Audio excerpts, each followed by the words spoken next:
ইংরেজি আর এর উচ্চারণ আর বানানের নিয়মে সবাইকে স্বাগত। চলুন আজ এই বিভ্রান্তিকর জটগুলো খুলে ফেলি। আর এর উচ্চারণ আর বানান এত ঝামেলা কেন করে, তাই না? চলুন ব্যাপারটা একটু খতিয়ে দেখি। প্রথমেই আসে অ্যাকসেন্ট। ব্রিটিশরা অনেক সময় আর উচ্চারণ করে না, কিন্তু আমেরিকান ইংরেজিতে এটা সবসময় উচ্চারিত হয়। ব্রিটিশ ইংরেজিতে আর শুধু শব্দের শুরুতে অথবা ভাওয়েলের ঠিক আগেই উচ্চারিত হয়, বাকি জায়গায় এটা সাইলেন্ট। বানানের ক্ষেত্রে অবস্থানটাই আসল ব্যাপার। শুরুতে এআর, মাঝে আইআর বা ইউআর, আর শেষে বসে ইআর। যদি শব্দের ঠিক শুরুতেই আর সাউন্ড থাকে, তাহলে সাধারণত আমরা এ আর বানানটি ব্যবহার করে থাকি।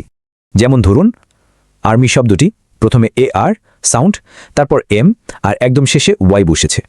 তবে আর্জেন্টের মতো ব্যতিক্রম আছে। এটা নিয়ম ভেঙে এ আর এর বদলে ইউ আর দিয়ে শুরু হয়। এবার আসা যাক আই আর এবং ইউ আর এ। মজার ব্যাপার হলো এই সংমিশ্রণগুলো শুধু শব্দের মাঝখানেই বসে। শার্ট, বার্থ কিংবা গার্লের মতো শব্দগুলো ভাবুন। এদের ঠিক মাঝখানের সাউন্ডের জন্য আইআর বানানটা লাগে। শার্ট শব্দটাকে ভাঙলে প্রথমে শ সাউন্ড, মাঝে আই আর থেকে আর এবং শেষে টি পাওয়া যায়। একইভাবে হার্ট, নার্স বা বার্গারের ক্ষেত্রেও খেয়াল করুন, মাঝখানের আর সাউন্ডের জন্য এখানে ইউ আর বসেছে। সবশেষে আসি এন্ডিং সাউন্ডে। আর সাউন্ড যখন শব্দের একদম শেষে থাকে, তখন সূত্র অনুযায়ী ই আর বসে। নিয়মটা বুঝতে সিস্টার শব্দটা দেখা যাক।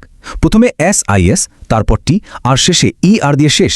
শব্দের শেষে ই আর বসার আরও কিছু দারুণ উদাহরণ হল ডাস্টার, মাস্টার এবং গিটার। অবস্থানের এই গোপন সূত্রগুলো তো জানা হলো। এবার কোন জটিল ইংরেজি শব্দটা সহজে জয় করা হবে? কর্মক্ষেত্রে আপনার সফলতা কেউ ধরে রাখতে পারবে না যদি আপনি ভালোমতো ইংরেজি চিনে থাকেন। English aid, the best way to learn English.